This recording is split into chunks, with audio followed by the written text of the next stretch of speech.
Hello, hello, hello to one and all. Thank you for joining me again for another episode of Magnifying HR Voices. Now, I know I missed a week, but that's not the point. We are still here having these amazing conversations. Now, I just want to make sure that everything is working fine because I did get something that said that LinkedIn wasn't working, and I need to make sure that that's not true. So let's make sure that all the tech is in place and everything is working the way it should. But today, we are going to have a really great conversation about inclusive recruitment. Jackye Clayton is here and she is ready for this conversation. Yes, I am on LinkedIn. I can now see that. I could not see that before. So, yes, thank you so much for joining us. So great to have you here. I am going to bring Jackye up and we're going to get this conversation started. Hi, Jackye. How you doing? Hi, I'm great. How are you? I'm doing good. It's so good to have you. Thanks I'm for having really me. looking forward to this conversation. Before we get started, I just want to check in with the audience. Let us know where you're joining us from today. And what are your thoughts on inclusive recruitment? What does that mean for you? As we have that conversation, please feel free to join in, chime in, let us know. Now, remember, I'm looking at your comments from StreamYard, periodically on my phone, on LinkedIn, because my second screen, for whatever reason, is not being nice to me today. Hopefully, we'll fix that along the way. So please make sure when you put your comment there, just know that if you are not public on LinkedIn, it will show up as private. So just making sure that you're aware of that. But it seems like I'm able to get the stream up now. So looks like Yay! everything is See, working. you're winning. That's right. We got this. So, Jackye, for the benefit of our audience today, just let everyone know who is Jackye Clayton if they've never met you before. Tell us what you do. What is your origin story? How did you get into recruitment? And what are you doing now? What's your current job? I'm going to jump off and let you talk to everyone. Perfect. Okay. Well, hi, I'm Jackye Clayton. And I got into this industry, of course, like many people, not planned, just happenstance. I really wanted to focus on technology early in my career, and I worked in telecom. And when I stopped working, when I had my kids, I was off for 4 years and decided to go back to the workforce. And at that point, really didn't know how I was going to get back into IT. I had had 4 years off, and 4 years is a lifetime when it comes to technology. But I did do some sales. I sold Tupperware while I was at home. And so I added that to my resume, and I actually got recruited by one of the large recruiting firms to become a recruiter. I had no experience. I had no idea what it even was. Um, my sister worked there. I didn't even know that she worked there or what they did. But that's how I started getting into recruiting. And then I got into HR because later I moved from agency recruiting to corporate recruiting and started working with the human resources function. And kind of have gone through, really have had that interest in tech, and so now I've kind of put all of those things together.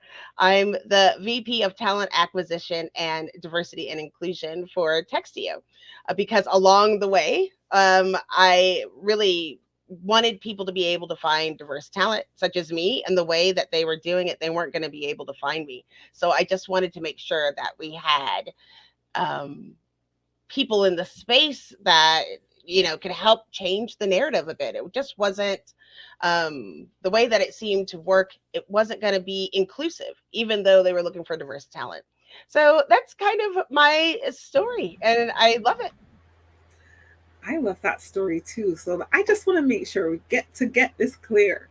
Your journey started in recruitment with selling Tupperware. Yes. What a, what story? And I know, and because I was like, I had a gap in my resume. I knew Uh-huh. people were not going to come with this gap in my resume. So I was like, well, I sold Tupperware. So I'll just add that to my resume. And then I Uh-huh. got a call like within an hour of putting it on there and uploading it. Within an hour? Seriously? Okay, so what's the lesson learned there for our audience today? Yes. And also, here's the thing. I think it's important that we remember how we used to recruit. It's like, okay, these are the skills that we need. Yep. So let's look for someone with these skills rather Hmm. than the title that you need. It Yeah. was really more skills based. So they said, we need someone who has sales and IT. That would be a good technical recruiter. Hmm. Amazing. I really want to start diving into this topic of inclusive recruitment with you. When we talk about making recruitment inclusive, what are we talking about? Especially, as it pertains to your journey. The one thing that you said in your introduction was that you knew um, conventional ways of looking for talent, they weren't going to find you. So, what do we mean when we're talking about this topic of inclusive recruitment? Yes. So the first thing is that I feel like when we talk about inclusion, some people's brains can only go as far as what we need for compliance or legal reasons. So it's women, Black, Asian, Hispanic, Indigenous, and that's it. Hmm. But there are more types of people that we can bring to the organization where their voice can help us um, with our product, with our environment, and bringing different ideas to the table. And so, really, when we say inclusive, it's like who's missing from the table? It's like everybody gets their own spot, and there's gaps internally where you're not, whose voice isn't being heard because they haven't been invited at all. Right. And so, for me, what I was seeing is that traditionally they would say, oh, we'll look up the top 100 most popular women's names to find women. Well, I spell my name funny. Hmm. My name is not on the list, right? No. Or they say, we'll go to HBCUs, and I didn't go to an HBCU. Or Hmm. we'll look at fraternities or sororities. Well, what if I wasn't a part? That means you weren't going to find me. Yeah. And so, but there were places that I did network or people that I did connect with. And it was trying to find that balance. And I knew there were other people and other organizations and groups that we could find and network with. Like, how do Hmm. you find various people? And I think people are exclusionary while trying to be inclusive. And I know that's confusing, but So, you so tell hear us what you about it. mean by that. So Hmm. they exclude various groups, people that are neurodiverse, people that may have a disability, people who are, deaf or hard of hearing, or maybe have visual impairments, Hmm. or that can bring something to the table. Yes. So I worked at a company. I walked in, the first thing that I did was a Americans with Disabilities Act compliance. I found a website and found Okay. out that our blue that we use was unable to be seen. Now, it had already been on the market for several years. It had become the color that was on all of the shirts, on all Hmm. of the things. And if we had a member of that community that was visually impaired, they would have been able to recognize it instantly from Hmm. the beginning. Hmm. And so what's happening is we have to backtrack because we weren't being inclusive in the Inclusive. first place. Yes. And this really brings to the point, as you mentioned there, about branding and recruiting and understanding, like, who are the people in your community um, that can serve or work in your organizations. And that's something I'll touch on in another second. But it just made me think of that as you were talking about the importance of, like, does your brand really show that you are inclusive towards the talent that you're trying to attract.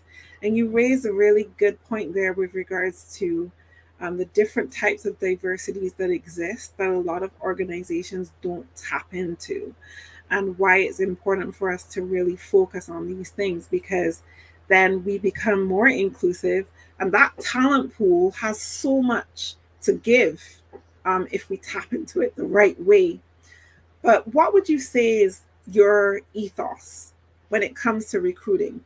What is your what are your values, and what kind of basis do you come from when you're looking to fill a role? So for me, I like to look at the whole person. I feel like the way that we have moved because of utilizing technology, we're really just recruiting burnt out people. And I'll explain what I mean. So let's just say I have a company and I have a need for an internal newsletter so I can send it to internal employees. So you go to the hiring manager and the hiring manager says, I want somebody who's been writing newsletters for 5 years for large corporations. Mm-hmm. So then you find somebody and they're like, yes, I have 5 years, and I don't like my company because I don't have a way for advancement. But you're asking them to do the same job.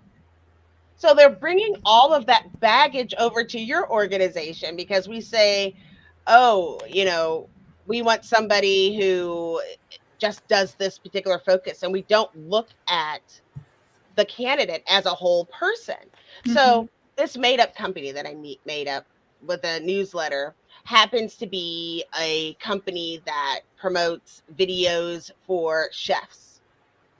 Wouldn't it make sense to look for someone who has an interest in food Yeah. as well as an interest of newsletters? So Yeah. then that's excitement. So now when you're Mm-hmm. coming them, they're not burnt out. They have something that's new and refreshing. Or Mm-hmm. if you work for um so I was talking to a client and they have a big like a software video game that people love this particular video game. And so I was helping them recruit. We were looking for diverse talent and I said, let's add the name of this video game to look for people who are interested in it. And they had never thought of looking at fans and then Mm-hmm. looking for the technologies because we are not limited as to where we find candidates. And Yes. so maybe I don't put that I love Pokemon on LinkedIn, but I did Mm-hmm. put it on my Facebook or I did build something on GitHub Yeah. to say that there's a connection so Mm-hmm. that you have people that are excited about the opportunity. And so this looks like a fresh new opportunity rather than the same old thing at a different place. Mm-hmm. And that really makes sense when we think about it because you're looking at the skills, you're looking also at the interest and the experience that people have and what they're going to be able to bring to the table. That's really refreshing, Jackye. Thank And you. I think that you're welcome. And I think that it's something that really bodes well for us as HR and recruiters to take seriously into context when we're looking at um, filling positions in our organizations. But going through all of these experiences, getting to where you are today, must have come with some challenges. What are some of the challenges that you continue to experience as you try to move this agenda forward with creating inclusive recruitment processes, whether that's within organizations or even with fellow recruiters? Because Yes. there must be some kind of backlash for that. How long do you have, Julie? Well, we have just we have as long as you need, as long as it takes. The show is an hour. Just bear that in mind. Okay, okay. Well, what I like to go back to is that we've seen this boost of people trying to hire diverse talent and hiring talent from underrepresented communities. And a lot of times the initiative comes from a CEO, skips all of the rest of the organization to go straight to human resources. Mm-hmm. Human resources is being judged and rated based on their ability to have diversity and inclusion. And then you look at the hiring managers that are being tasked with a completely different metric, which is I have to roll this out. It has to be go live in 2 months or three Mm-hmm. months or whatever. I don't care who you bring me, right? Yep. And then it's like, oh, well, I'll just do the recruiting on my own. But what they do affect your numbers. I always say in recruiting, because people look at recruiters and human resources as gatekeepers to the process. Yep. And you would think it's because you can block somebody or block an opportunity that would mean you have a certain amount of power. But we don't have control No. over any of these things. So Mm-hmm. you have to um really change the script and make sure that you are educating even though through the years, like every quarter, recruiters have to add something new, right? We used to just be able to recruit. And then Right. it's like, oh, we have to look at the broader picture. Oh, we have to do online recruiting. Now we have to learn all of these things. Now we have to be thought leaders. Now we have to be branders and all of these different things. Yeah. But it's making sure that they understand what you're doing and why you're doing is a big challenge, and why Yeah. you have to hold back and say, I need you to wait. And really, it's change management. Mm-hmm. But in order to be successful, a lot of this is dramatically different, um, especially in the market that we're in today. So that's part of the challenge. The Mm-hmm. other challenge is trying to explain. We can do all the classes you want to explain what bias is, Right.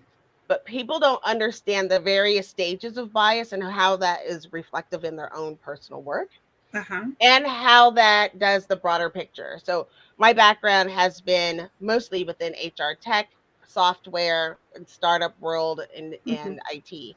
And so that is the other challenge, because as technologies emerge, that education is going to privilege people that Mm-hmm. have the connections to get that type of technology, and you Yeah. see companies trying to be the latest and greatest, Mm-hmm. and then they want to recruit diverse talent. But it doesn't just affect um, people of color, but it's also, if you've been in the market for a while, it's ageist, because you Yes. wouldn't have had the opportunity to learn that software in the The first place. first place, that's it.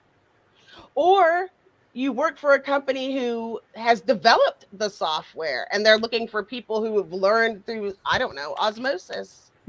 And so these are still some of the challenges of making sure people understand um, the way the landscape works, and see if there's alternatives, and offering different ways of getting to those benchmarks, because there are some great coders that might need a simple boot camp Mm-hmm. to understand where they're going and making that investment. Right. Um, and the other challenge is making sure you're getting what you need for your organization, and not just hiring diverse people for diversity's sake, and not Mm-hmm. having an organization that is balanced enough to, really make sure that you're not just taking from these people, like they're adding to the culture and you're adding to their lives as well. Mm-hmm. That's a lot of challenges, Jackye. I know, Julie. What? That's a whole lot of challenges that you're I facing. won't tell you what's in my cup. Tell me, tell It's so me. stressed out. That's why I can't tell you.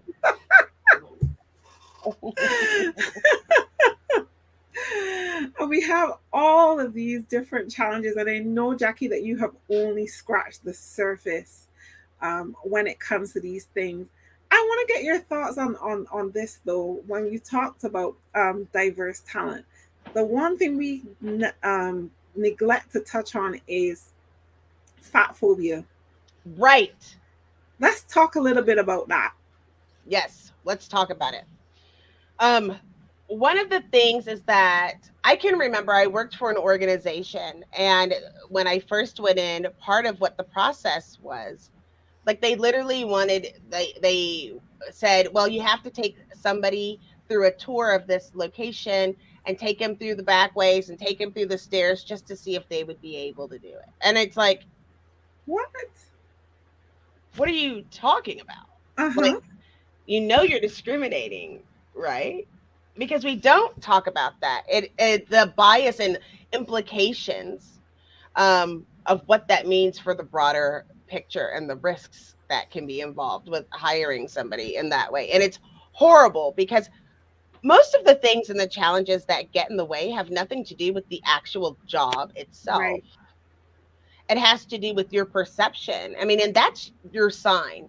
If you start saying things that you're guessing because of your bias, Mm, that's when you know you're going on the wrong path. And yeah. what you have to have somebody as part of the process that can call you on it before you set a completely negative culture.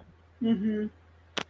We struggle a lot with that. And I think it's one of those things that we don't touch on enough. And that's why I thought it was important for us to raise it here, because when we talk about diversity, equity, and inclusion, especially in the recruitment process, inclusion means we're including everyone, right? That's So, right. as you mentioned before, whether you're visually impaired, whether you are hearing impaired, you're unable to move around, so you're using a wheelchair, whatever means, right? And then you have persons who are curvy, That's right. and have a different size. And the reason why I brought this up is because a couple weeks ago, I remember talking to someone who went for an interview, was curvy, and the chair that they gave the person to sit in could not accommodate their hips. So obviously, That's horrible. that was a horrible experience for that individual, and that in itself made the person go like, I don't want to work here. Like, maybe we shouldn't even think about considering starting this interview or moving anything forward, because you can't even do something as basic as provide me with a chair that I can sit down in comfortably.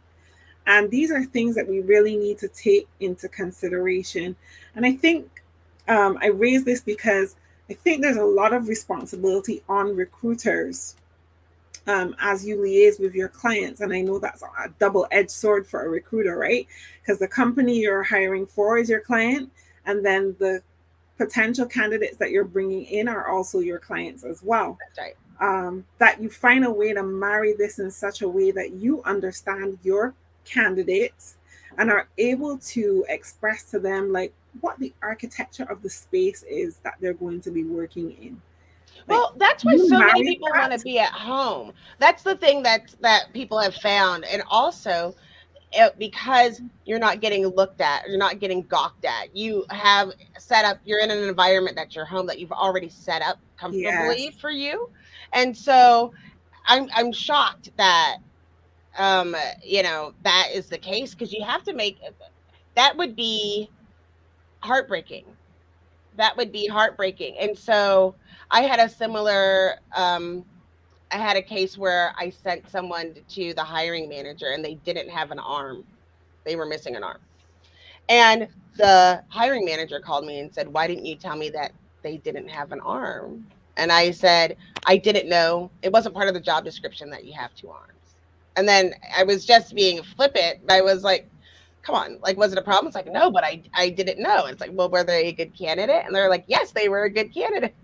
So um, it's one of those things where people like shock and panic and respond in a certain way, Mm-hmm. but they weren't accommodating. And some it's unfortunate. Mm-hmm. You should be doing that work on your own. Yes. Don't wait when it's too late when somebody comes and they can't fit in a chair to realize that you have a problem. Mm-hmm. And it just makes sense and it's good practice to always PS if you're doing in-person interviews to always have a chair that doesn't have arms on it in every conference room and in every place where you're going to have those interviews, so that you can be prepared. And it's not just hips. There's other reasons why somebody might need a different type of chair. If Yeah. they didn't have anything in the building that to accommodate, it's also a sign in how they're going to react to other things. Like what Mm-hmm. else have they not thought of?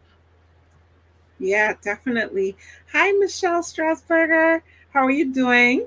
Michelle, oh wow. Okay, so Michelle is saying, here goes Michelle. This is a great topic. I think that we move so quickly, we don't stop to think about how we're being inclusive or not being inclusive. So important to pause, review the practices and processes to ensure we're being inclusive. What if we ask candidates in the phone screen if there's anything they need in the interview to feel comfortable or have a successful interview? Good question, Michelle. What are your thoughts on that, Jackye? Yes, absolutely. In fact, where I am at Textio, we put it right in the job description. We ask them in advance if you have any concerns or if there's anything we need to accommodate. Here's the phone number. Here's the email. Let us know. And we also do that when we ask them about going to an in-person interview Mm-hmm. in advance. Is there anything we can do to accommodate? Um, and I think it's really important when you're in HR and talent acquisition, you should already know. Again, it's too late when you have a candidate and you're not prepared or you're shocked and you're not paying attention. You need to find out what would we do if somebody came right now and Mm-hmm. had a need. Do we have the resources to what kind of accommodations are we set up right now Right. to offer to our candidates. And I love that. It makes sense about Mm-hmm. asking if there's anything that we can do to accommodate or make them feel comfortable because you Mm-hmm. want to see candidates at their best. Yes, you definitely do. And candidates also need to see you at your best.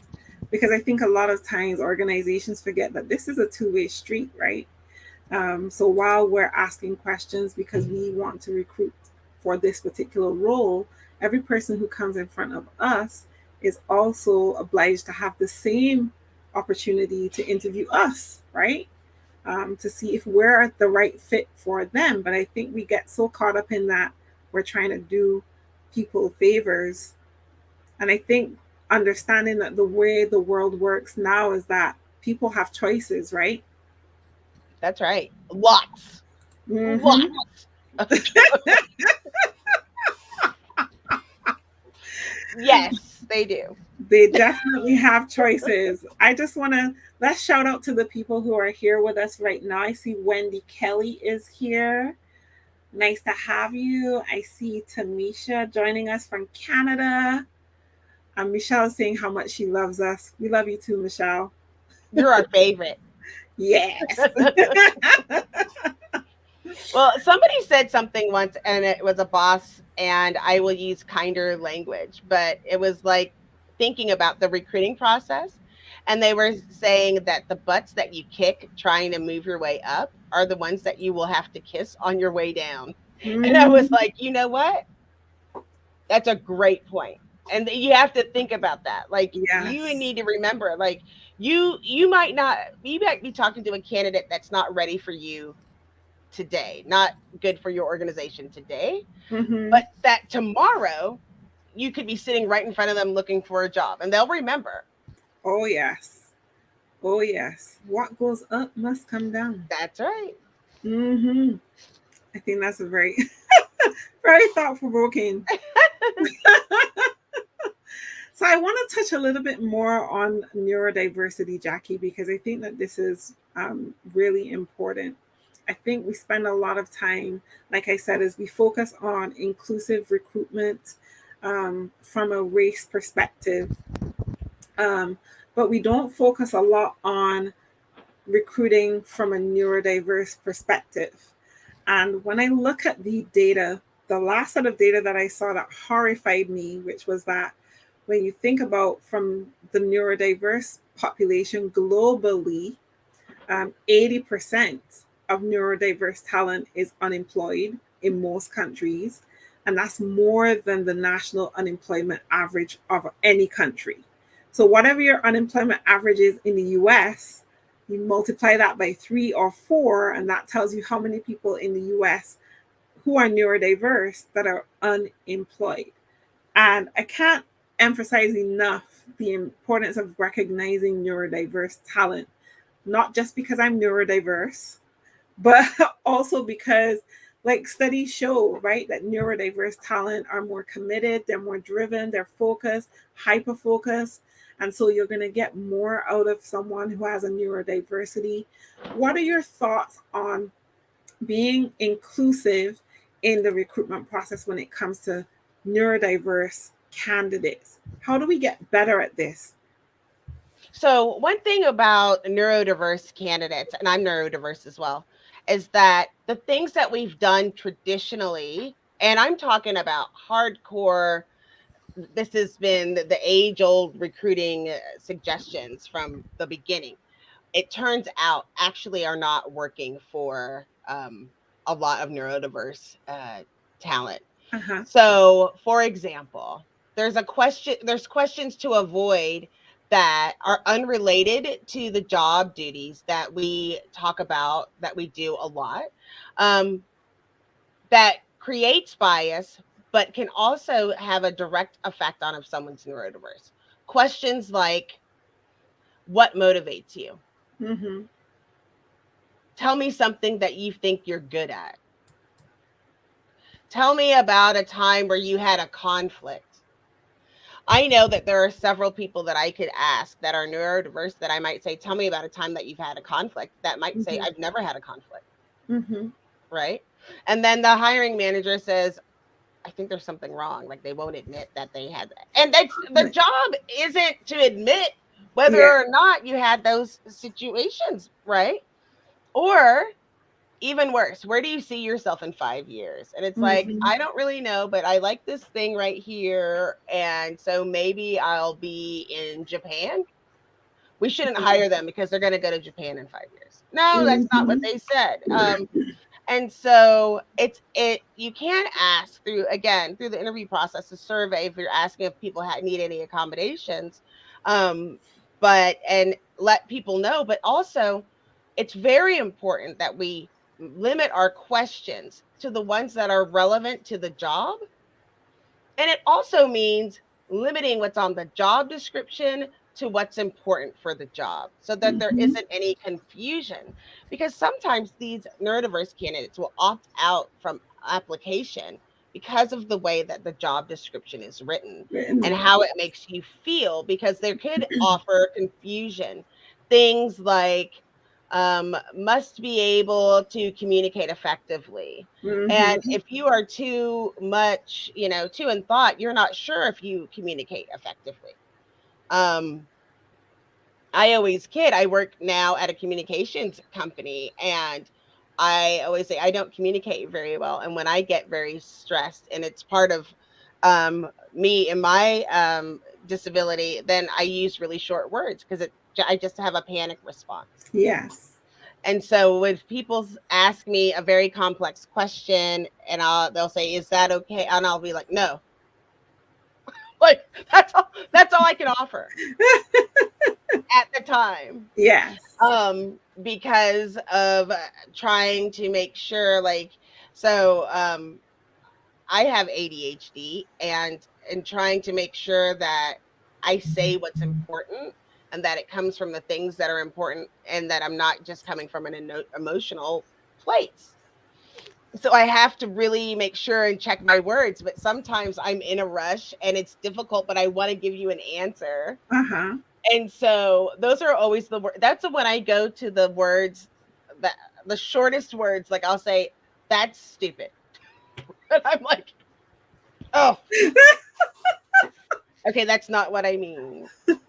Like I just go back to Let my me just fifth take that grade. back a bit. Yeah, that's all I have. It's like my fifth grade self. Those are like I don't mature any further. Uh-huh. Which is funny because I communicate. I speak. I have a podcast. I write. I do all Yeah. these things. But this has always been a challenge for me, and so we don't keep those things in mind, or Mm-hmm. especially now, like people have take home tests, or they ask people to give a presentation, Mm-hmm. right, for their job, and then say they don't like the presentation, even though the job is not giving presentations. No. Or I don't want to give them the questions in advance because then they'll look up the answer. But Says. don't you Mhm. do that at work anyway? Exactly. So we need to democratize the hiring process, make sure that we're giving the candidates everything so that day of they can show up at their best. All Yeah. of us day of at work, we all try to show up as our best. And Mm-hmm. if there's a problem or issue, we collaborate, we tell our managers, we get together. But during the interview process, you're on your own. Yes.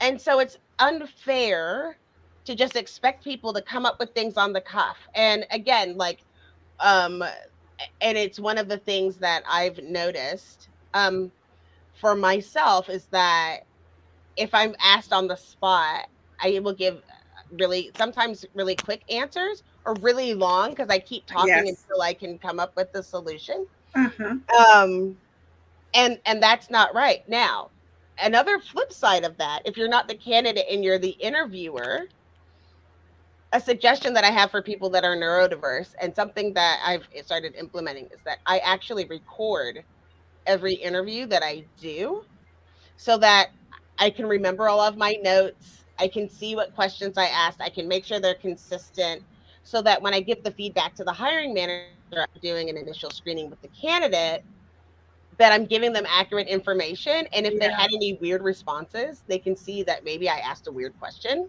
Mm-hmm. because I do that sometimes. And I can make sure that I'm getting those things.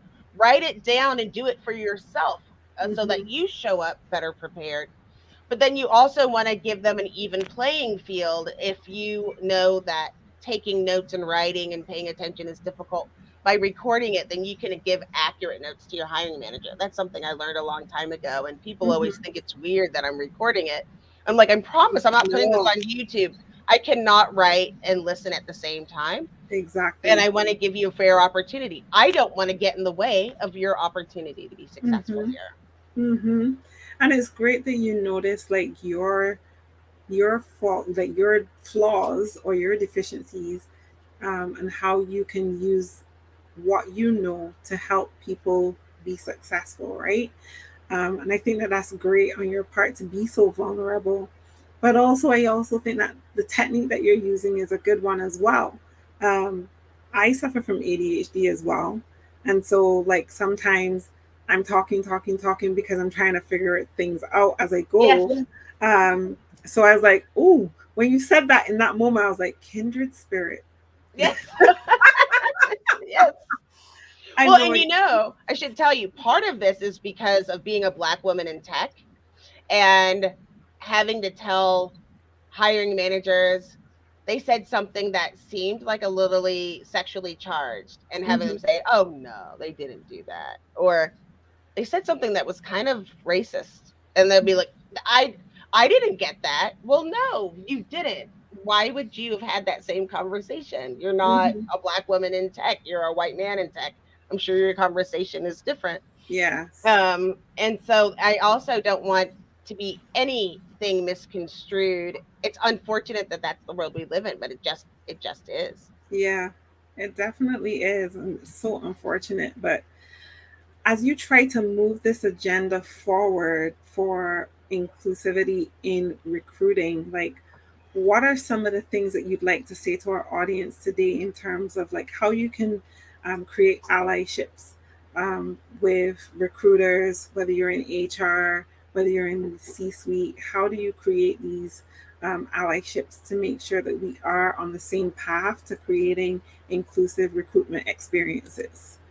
So I feel like there's a something that we don't do enough and we don't understand, and that is that, and this is a book, and you know I love books, but this is Yes. the Racial Healing Handbook. Uh-huh.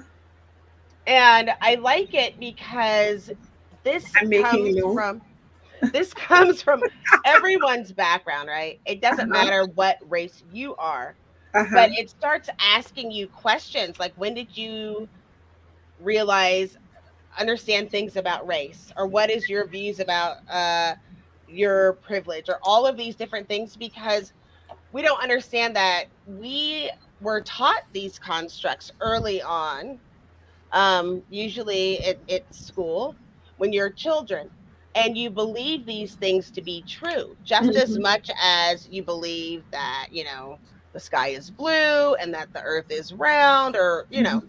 it's not a difference of opinion for people. They feel like it is a fact. Yes. And so they don't realize that it's flawed, especially your memory is coming from a place, well, I trusted that person and they loved Mm-hmm. me, so I know they wouldn't put me in the wrong direction. So there's a lot of interpersonal work that has to be done. I like the Racial Healing Handbook because it allows people to do their own personal work. And Right. so it's not enough to tell people what bias is. It's Uh-huh. not enough to give somebody and say, this is what the right thing to do is. You have to do the work to figure out exactly what's getting in the way and where the roadblocks are in Yeah. order to have an inclusive environment. And Mm-hmm. sometimes it can be a system, a process, or a person. Yes. And so it's important that if you're putting this expectation on the organization as a whole, that you Mm-hmm. give everybody the tools Mm-hmm. to be able to be successful, and you also give them an out if they don't want to participate, because they will be barriers to your Mm-hmm. success. Mm-hmm. And so you have to be very clear up front. This is what we're doing. This is how we're doing. We're going to measure it. If there's a problem, we're going to pivot, but you are coming along with us every step of the way and Mm-hmm. make it clear. And as you go through these experiences, getting people to say, I implemented this change. This was the success I was able to have, or I implemented this change. It didn't work. And have the Yeah. organization talk about it. Why do you think it didn't work? What can we do different? Mm-hmm. Because what you're doing is affecting the culture. And so everybody has to be on board with the understanding that this could change the Yes. culture. Otherwise, people will try to hold on to it. Mm-hmm. That is huge. I think that's a book that everyone should have. It is so telling because when I have talked to people, especially in particular white people about the Mm-hmm. culture, and they'll say, "Oh, I don't have a culture," or "What's your history or your heritage?" "Oh, I don't have any. I'm just American." I'm like, "Impossible." P.S. Because you're not indigenous to this country. Turns out, and so you have to explain like this is something that has happened to all of us. And I went to a class once which I thought was really really fascinating, Uh-huh. that made it clear, and something to keep in mind is that some of the reason that we have this system was built out of the fact that when people came to this country, the United States or North America, specifically of like Canada and United States, in order to become here, you had to give up whatever you had before. Yes. And we're talking names, Yep. food, Uh-huh. culture, the way you dressed, Everything. relationships. And Mm-hmm. so then you say, "Oh, I'm Canadian," or "Oh, I'm American," Mm-hmm. without realizing that you have that history. And because of that, there is this inherency of why people become so against other cultures because of Mm-hmm. having it's generational trauma that has happened to all of us to think we're the best people. That's why we have this. In order to be that way, you have to put somebody else down. And so you Yes. have to unlearn what has Yes. happened. And we don't know where people are on their journey, but then we say, okay, we want you to add Black women to your team, or Asian women Mm-hmm. to your team, or members of the LGBTQ. And people that were taught these things are wrong in Yeah. various circles, and then it's a mandate from your organization. You Uh-huh. don't have a choice. That will put you into fight or flight or freeze Yes. mode. Mode, yes. And so, and trust me, as a person in talent, it's a lot easier to call your friend to ask them if they want to work in your environment, and instead of doing all the math, looking at the metrics, making sure the job description's right. And so that's why you have to be an advisor and build the trust with your hiring managers so that they let you handle that process to make sure that you are meeting those goals in a fair and equitable way. Yeah. That's so much. You've given us a lot of food for thought and a lot to unpack. But I definitely agree that we really, in order for us to change, make these positive changes, we really need to be able to address these things head on, and in a way that we bring everyone along for the journey to get that buy-in. Where we may not always get it from every single person, at least we've got most people on the road to making positive changes, um, so that we can progress and move things forward. I want to ask you this, Jackye. Sure. So, Jackye, now talking to Jackye when you first started, what advice would you give to yourself about the space that you are in as a recruiter? I would say hold on. I would say it gets better. Like, Is that a to promise? steal a phrase. Um, um, and I would also tell myself, like, just keep going. There were times where I really felt like I didn't know. Like, there are times within this industry where you feel like you've done everything right Mm-hmm. and nothing seems to go right. And there's Right. times where you think, I used to have a business partner. We actually worked together 17 years ago, and we're working on a little project now. We've been in recruiting together for all these years. Wow. And I used to go into his office and I'd say, I need to quit. He'd be like, why? I was like, I don't know how to recruit. And he usually would just say, get out of my office. But I would be like, I don't think I know what I'm doing. But I Uh-huh. would say, you do know what you're doing. You just keep going. Yeah. And I would also remember to, all it means is that we have to, the right person is out there. And I'd also tell myself, don't try to force anyone, allow people, show people grace and keep moving. Yes. That took me to my next question with regards to like how do we what practical steps can we take, whether we are HR recruiting or recruiters, to kind of nudge people forward, because sometimes I think we want to make change and we think about, okay, we need to really push people into this and get people moving now, versus gradually nudging people and getting a better response and a better reaction. So, what are some practical steps that you think HR professionals could take to kind of move this agenda forward, nudging leaders to shift their mindset when it comes to seeking talent? I think that the first step is to do a listening tour with all of the stakeholders and hiring managers that you know you're going to work with. If you have to break it up, where you have several people doing these listening tours and help scope out the questions that they're going to ask. Um, I learned, this is kind of like I didn't make it up. I mean, I can't remember where I got it from, but I'm sure I didn't make it up.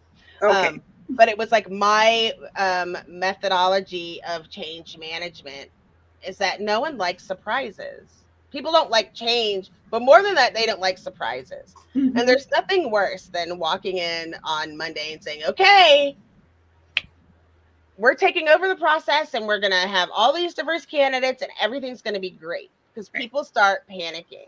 And like we said, people are in different stages. So Yes. go through a listening tour of Mm-hmm. all of the people that, stakeholders, even if you do it one department at a time, depending on the size of your organization, and talk to them like, this has come down. This is the initiative that's come down. This is what we're going to be working for. How do you think we can be successful in your organization? What tools are you needing? And to be inclusive to help build that policy so that when you make an announcement, not only is there no shock, but you also have incorporated some of the things that you can learn Mm-hmm. from going through the listening tour. Now, it's important. It's not a talking tour. Right. It's a listening tour. Listening. Mm-hmm. So I'm big about provide the questions in advance. I just want to talk to you. Here are some of the questions that I'm going to ask. This is what I'm hoping to have with the outcome, and allow people to say, to be transparent and have any concerns. And you want to do that one-on-one, because you will find people that have concerns that Yes. they won't bring up in a group setting or Mm-hmm. respond all to an email. um, Huh. and you can have those conversations in a safe environment. Environment. Yes. And you also need to know if you're about to have to backfill for somebody, Mm-hmm. right? Like, if you implement that, then I'm leaving. Okay. Yes. So it's important from it to come from HR, and talent acquisition to partner. Like at my Yeah. organization, we have HR and talent acquisition. We partner together to look at it and to Mm-hmm. really look at where are the gaps and try to find the gaps before you implement, so that you can proactively come up with resources to help your team, the mission, and have that moving forward. Right. The other part is, if it's coming from the executive level, to make sure that you have an agreement that everything needs to come through the leadership and not come through the person who's necessarily in charge of diversity and inclusion, Mm-hmm. because it needs to be understood that it's a mandate, because a lot of times they have people, like, again, have no control, that have directives that they have to meet, and nobody else is on the journey with them. And so it's important that it comes through leadership, so that people know and take it more seriously, that this Mm-hmm. is there. So I think, um again, the first practical thing is just to listen and see what anybody's questions or concerns. After that, it's important to share the information that we're finding in the market, Yeah. If you have the ability, look at the talent pool, Mm-hmm. and have various resources so that you can cast a wider net and make sure that, um, and I not necessarily post, but sharing with organizations, building up a network, so that you can communicate that way. Yeah. Awesome. You shared a lot. So I hope that people who were watching were taking notes, and I hope that people were who are going to listen to the replay will also take notes as well. But I think such a wealth of knowledge and experience that you have, Jackye, and I'm so grateful that you took the time to share your insights with us today on the show. Michelle is loving this conversation. She said, what? Struggled. Struggle with getting leadership to buy in on these initiatives. How do you do that? Yes. Yes, I got it, think the Michelle. first thing you have to go to your, it really has to be your CEO and have a conversation, because if the CEO at that point says no, it might be time for you to find another organization.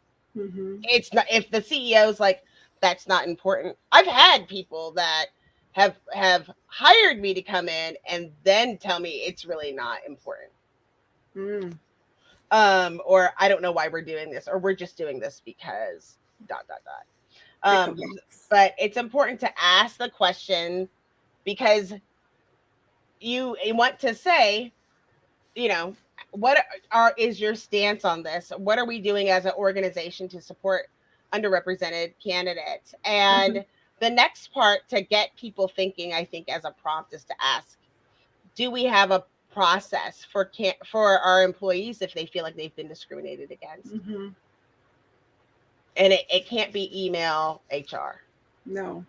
It has to be, do we have a formal process? It does it go to the board members? Is Mm-hmm. there an alert? Do we call people in? Do we put, do we send people home? Like, what, you have to have a formal process. And um, Michelle, especially if they say no, we're not going to have a diversity and inclusion initiative, and that's not going to be important, then you want to get that on paper before it comes back. Yeah. Like, you, as a human resource professional, need to know how are you going to handle the mandate, and you've already been told. Now, me, I'd have to go, Mm-hmm. right? That would make me nervous. Um, but it should make you nervous if you're working for an organization that says it's not important, or it's not something that we're doing right now, would Yeah. be a red flag, because it doesn't just affect, um, when somebody does that, it doesn't just, it's like mindfulness. And you're working within human resources, and that means you can't give people the best benefits. You can't Mm-hmm. add, like, trans employees healthcare because they don't care about diversity and inclusion, or trying to offer different things for different types of insurance because of different health concerns in different communities, and people don't Mm-hmm. care. So it affects everything. And so Everything. especially if the majority of our audience are in HR and talent acquisition, that would Yep. be my sign to leave. Mm-hmm. And there's 13,000 million open jobs right now. So you won't have to look for long. Now, I understand that's a privilege in itself. So if Yes. you're not in a situation where you can just walk out, Walk away. Uh-huh. um, you can try to start gathering people together who are like-minded, Mm-hmm. and already build these things together, so that the next time you present it to leadership, it's not you on your own. It's, I'm actually have formed a committee with 15 people, or all of the women here, or all of the underrepresented groups, and we all have done this, and we want to Yes. submit this letter, and this is what I propose. Yes. Sometimes, the C-suite is busy. They've got other initiatives, and they've got their, a lot of them are reporting to board members. In a startup, so that's what we hear a lot. So if they get the first no, we're going to assume that they're saying, I don't understand why this is important, and I'm really, really busy. Mm-hmm. So the next time, we're going to go back and try to build a framework of saying, this is how I think we can make this work. Because if you can do a majority of the work for them, if you're passionate about it, get people to help you with it because it's you love the organization. Bring it to them, then you'll get a better chance so that you can visually see why this is going to be a benefit and what you think it's going to do and what it's going to do to help the bottom line. It's very important to remember that most executives at that level are looking at it from a cost benefit perspective, and you would have to be able to put that part in there in order for it to make sense. I always Mm-hmm. say people don't do things just because it's the right thing to do, because we do plenty of things that are bad choices on a daily Yeah. basis, like eating pizza for breakfast or drinking a Coke or, having too many cocktails. We know it's not the right thing to do. We do it full and well knowing it's not the right Yep, thing to do. So that's not definitely. enough. Yes. Thank you so much for sharing. And I Yeah. hope, Michelle, you benefited from that answer. Hope it answered your question, but I'm sure it did. Walking away, sometimes we have to do that and have the strength to be able to do that.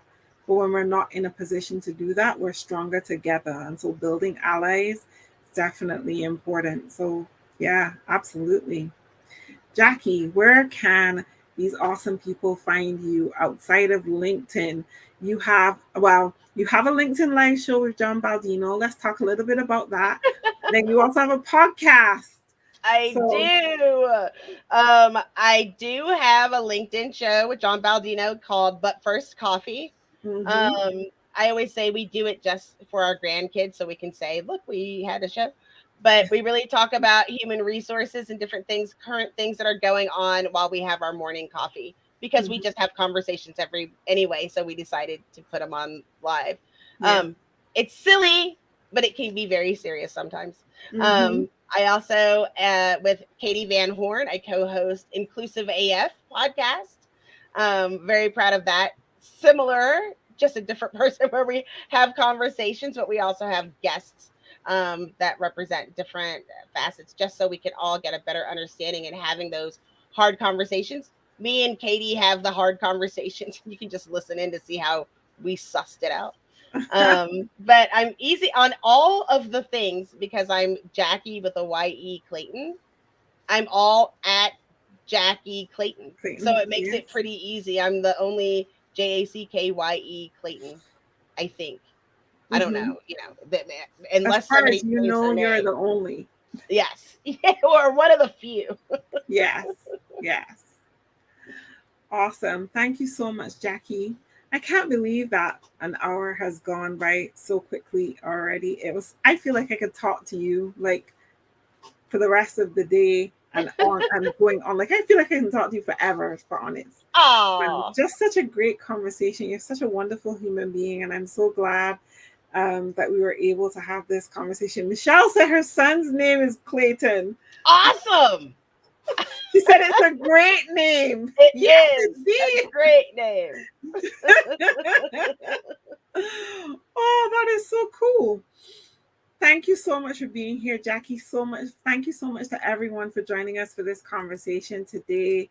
And I'm looking forward to having you guys here with me next week as we have another stimulating conversation, magnifying the voice next week of, you ready for it? Drum roll. Bring it. Joey Price. Woo! So, Joey Price joins me next week as we talk about HR as the organizational coach. How are we moving to a more coaching role? And I'm looking forward to having this conversation with Joey. We've been trying to get together to get this done for a while. So, I'm looking really excited that we've been able to nail it down and now we'll actually be able to have that conversation. So, looking forward to it. Guys, if you want to be a part of the conversation, I'm always happy to have amazing HR professionals and magnify your voice about the great things that you are doing in our space to make the workplace a better place to be. You can find me here on LinkedIn. Message me. I'm always on LinkedIn. So you can message me right here. I will answer you. I promise I will. Or you can send me an email at contactus@hr@heart.co. That's my company. That's where you can find me there as well. So I look forward to seeing you again next week for another interesting conversation where I get to magnify another HR voice. See you then.